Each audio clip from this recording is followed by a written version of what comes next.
I first became interested, or even having any knowledge of Noguchi through my wife and her interested in the arts, and her family's interested in the arts, and involvement with Noguchi in the 40s and the 50s. And it's very interesting kind of combination of talents. You could be a patron of the arts, you could be a patron of architecture, you could be a patron of early childhood learning, you name it, right? And he seemed to be the confluence of those interests in many ways. And I found that confluence in my own right by thinking about the constructs we use in sport, but primarily in sport, in winter sports, and enhanced terrain. In other words, the things we do to make places more interesting, to make them more engaging, to make them more playful, to make them more kind of intuitively engaging.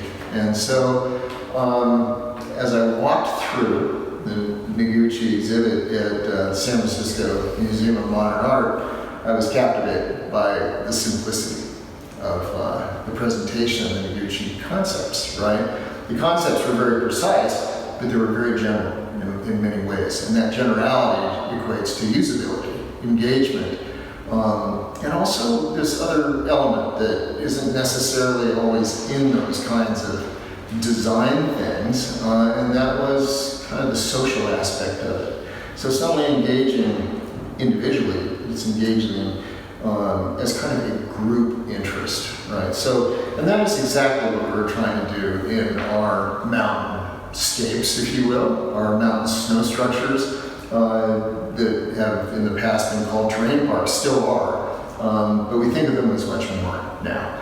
We think of them as being places where people go to play, places where people go to learn, right? And places where people go to socialize, to be part of a social context. And in this mountain community, that's an important thing.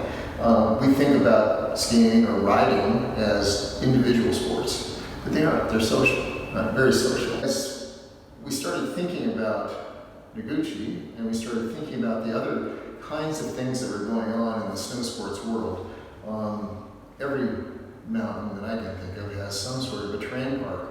The history of terrain parks was always a linear format. In other words, you start at this box and you go straight down through a couple of rollers, a couple of jumps, and maybe a jib or a rail, and then you finish, right? All of them. Okay, so that's an interesting one. See, social, you may have some social context at the top, at the bottom, but you're performing on your own. As time went on, we saw kind of this evolution of play that was really, really interesting. I'm getting to the point here. The point is that the evolution led us to that social construct, places where people play and learn together, and that led us to kind of looking at the world of snow play, right, and the snowscapes, right, much as Noguchi may have thought about it. And that was, we could take a place like a skate park, but a snow park, and we can turn it into a place where people can enjoy it, regardless of their ability, regardless of, whether they're competitive or not in nature, and they can enjoy it together in the same space, which equates to making any given space larger by its very usage, right? So if I have a terrain park that's 10 acres of snow, and I start in a traditional sense, turn it into a terrain park, I create parallel lanes going down the fault line of the hill.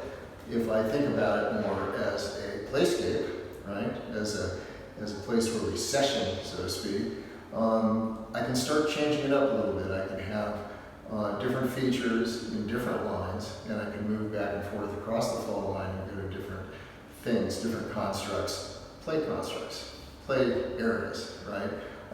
That all become part of that sense of, being in a place that's very large by its use. So that's the idea. What we found is this confluence of use and confluence of skills, and even mode of riding. It could be skis or a snowboard, it could be on sled, although we don't promote that. Basically offered so much more of a rich experience for the users, being children, being adults, being proficient, competitive snowboarders or skiers, as well as families. Multi-abilities in the same place, enjoying these features that have multiple uses. So, and I think that some of our snow park design people that were more kind of traditionally influenced in snow parks look at it as a place where you don't need to leave the ground necessarily or the snow to enjoy and to appreciate the value of the experience, right? In other words, it's not necessarily a place for leapers, although leapers can leap, right? But it's more a place where there are all kinds of different usages for different shapes within that area, right? So it's not a single jump, right? It's a conical shape where you can ride it on the convex side and the concave side, or you can just go through it and ride over it. The other side of it I thought was really interesting is that as you have those communities of interest that enjoy these things, as you have an artistic community, a community that is contributes to the arts, appreciates the arts, and as you have those same people recreating in this beautiful environment, right? You create this very interesting community of interest, right? And that is kind of a mountain playscape environment. Now that could be with dirt, or it could be with, a beautiful meadow, or it could be with snow. And we're very, very kind of interested in promoting that idea of snow play and families together, and that whole idea of community together, appreciating the confluence or the connection between the arts, between the social context, the community, and recreation, of course, which we're all part of. That's one of the reasons most of us are here. In this idea of bringing art, the arts, community, and also, of course, recreation together, we took some photographs to just give a sense of what we're trying to do. Now, this photograph, for instance, top here, is just a photograph of a terrain park that has a lot of bowl shapes, right? It's got conical shapes. It's got some little tables you can stand on, and it's been groomed. But that photograph was taken early in the morning.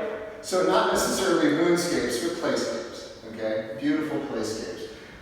They're obviously highlighted with contrast and with light and all of those things, as is this model of a playscape, which is incredibly like what we see on the wall, created of snow, just created in snow 100 times larger, but very playful, very engaging, all kinds of different things you can do within these shapes. You can ride them, you can go down them, you can ride around the outside of them, so many different things. So creating lots of activity, lots of options within the same space.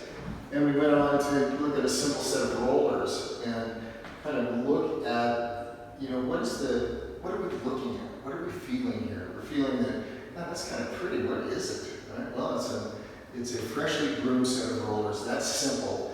And that combined with other shapes create these scapes that are remarkably different. And they look complex, but they're very simple.